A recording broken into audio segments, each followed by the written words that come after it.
Tu as fait tes lacets. Ton sac à dos est préparé. Tes habits sont confortables.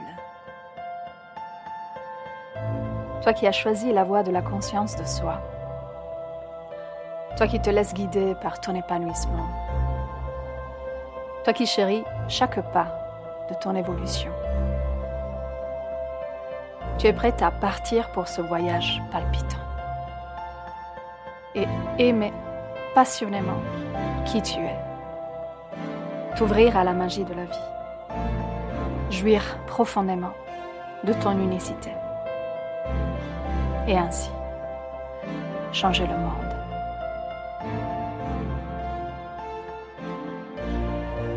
Je suis Giulia Bavagnoli, coach transformationnel, enseignante et écrivaine, et je t'accompagne dans ce merveilleux voyage avec les méditations alchimiques.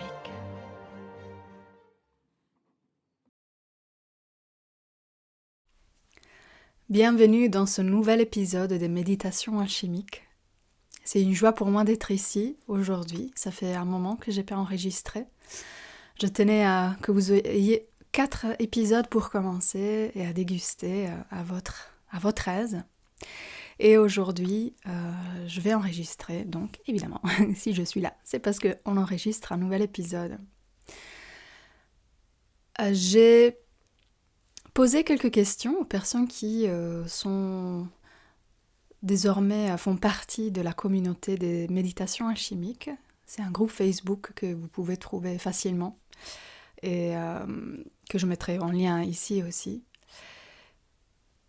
Il m'est à cœur de répondre à des besoins aussi. Peut-être qu'il y a des personnes qui se posent des questions, qui aimeraient avoir des méditations sur des thématiques précises et spécifiques. Et j'ai eu quelques réponses, et parmi ces réponses, souvent, il y avait le thème de la confiance en soi. Or, cet épisode ne va pas porter sur la confiance en soi, mais sur l'estime de soi. Et je pense que ces deux concepts, ces deux terminologies sont parfois utilisées de façon interchangeable, alors que ce n'est pas la même chose. Et on va aussi éclairer la différence entre les deux ici. La confiance en soi, c'est le fait d'avoir confiance qu'on va être capable de faire quelque chose, gérer quelque chose, être dans la bonne relation avec ce qui nous attend dans notre journée par exemple. J'ai confiance en moi quand je sais que j'ai toutes les capacités et les compétences nécessaires pour, par exemple, faire correctement mon travail. J'ai confiance en moi quand je suis dans une relation et que je sais que je vais pouvoir avoir les ressources nécessaires pour que cette relation se passe bien, de façon harmonieuse. J'ai confiance en moi quand je sais que je peux, parce que j'ai les compétences, parce que j'ai les capacités. La confiance en moi, bien que, évidemment, c'est quelque chose qu'on construit dès le début de notre vie, est liée fortement à l'expérience. Donc disons que quand on était petit, on n'a pas forcément reçu des messages qui nous signifiaient super, t'es capable t'es capable, ok, tu peux. On peut grandir et on peut faire des expériences qui vont nous donner confiance en nous. Et plus on fait une expérience où on vit clairement le fait qu'on est capable de faire quelque chose, et plus on fait ce quelque chose qu'on est capable de faire, plus on cumule cette confiance en nous. Ceci dit, cela peut aussi retourner à zéro si on va commencer quelque chose de nouveau, par exemple.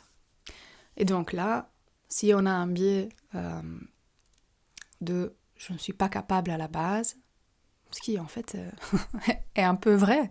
On n'est pas capable à la base de faire des choses. On apprend à faire des choses. Eh bien, la seule manière d'acquérir la confiance en soi, en nous, c'est de faire quelque chose, et de refaire quelque chose, et de répéter encore et encore. Parce que les capacités, les compétences, ça s'acquiert. Et donc, ce qui est chouette de la confiance, c'est qu'une fois qu'on commence, on a le courage, on s'octroie la possibilité de faire expérience, ça se cumule, et ça peut devenir une belle base, même quand on s'attache à quelque chose d'autre, quelque chose de nouveau. On sait qu'on a les compétences pour avoir les compétences. C'est-à-dire, on sait qu'on peut développer des capacités pour faire quelque chose qu'on ne connaît pas encore.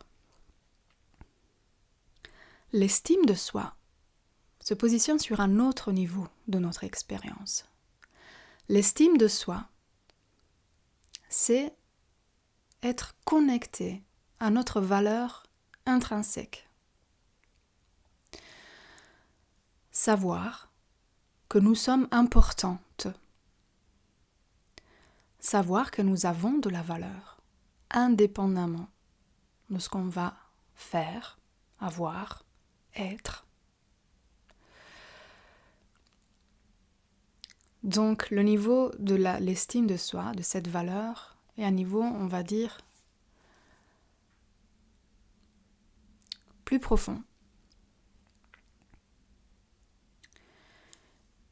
Et aussi, c'est quelque chose qu'on peut établir quand on est petit, petite. Et je parle d'établir parce que c'est une relation avec nous, quelque part. Donc, on sait bien que quand on est enfant, on dépend surtout du regard de l'autre pour commencer cette relation avec nous-mêmes. On vient dans ce monde, on ne se sent pas séparé, on est en fusion avec notre mère. Et petit à petit, cette fusion s'estompe, et à partir de ce moment-là, où on comprend qu'on est un individu à part entière, le regard de l'autre, le feedback de l'autre, va déterminer la qualité de cette relation qu'on va avoir avec nous.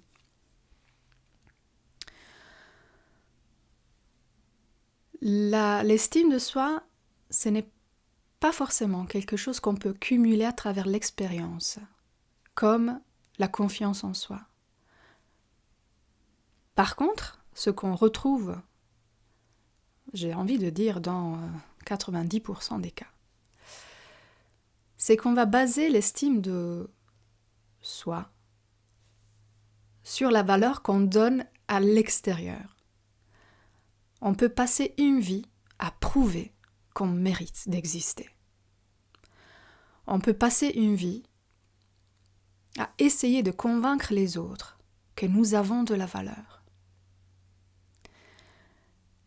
Et j'imagine, vous l'avez bien compris, c'est là où c'est un signal que cette valeur, cette connexion à notre valeur, elle n'est pas du tout en bon état, quand c'est le cas. Quand on a besoin de prouver quelque chose, quand on a besoin de montrer à l'extérieur notre valeur. Et il y a plein de façons de faire ça, selon les cultures, selon ce qu'on estime être la bonne manière, selon la société. On peut lier notre valeur au rôle que nous avons dans notre vie. Par exemple, dans les cas des femmes, le fait d'être mère, par exemple, ça donne de la valeur. Le fait d'être en couple, peut-être, ça donne de la valeur. Le fait d'avoir un bon salaire ou un bon job, ça donne de la valeur. Le fait d'avoir une belle maison, ça donne de la valeur. Donc, c'est toute une série de manières de montrer, mais finalement de nous montrer à nous-mêmes que nous avons de la valeur. Et ces manières sont nécessaires, puisque cette relation avec nous-mêmes, elle n'est pas en super état.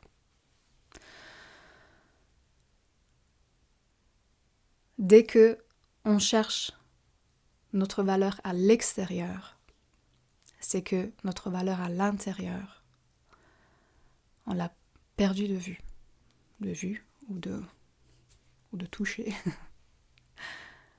C'est-à-dire que la relation avec nous,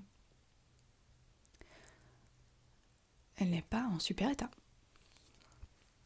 Alors aujourd'hui, la méditation qu'on a envie de vous proposer, c'est une méditation pour vous reconnecter à cette valeur. Et pour vous passer le message. Et maintenant, je vais passer au tu. Ta valeur est infinie. Pour le simple fait que tu existes. La méditation d'aujourd'hui va t'aider à intégrer ceci. Ok, on y va. Je vais boire un petit coup d'eau. Je suis un peu enrhumée, donc il se peut que ma prononciation soit encore plus bizarre que d'habitude.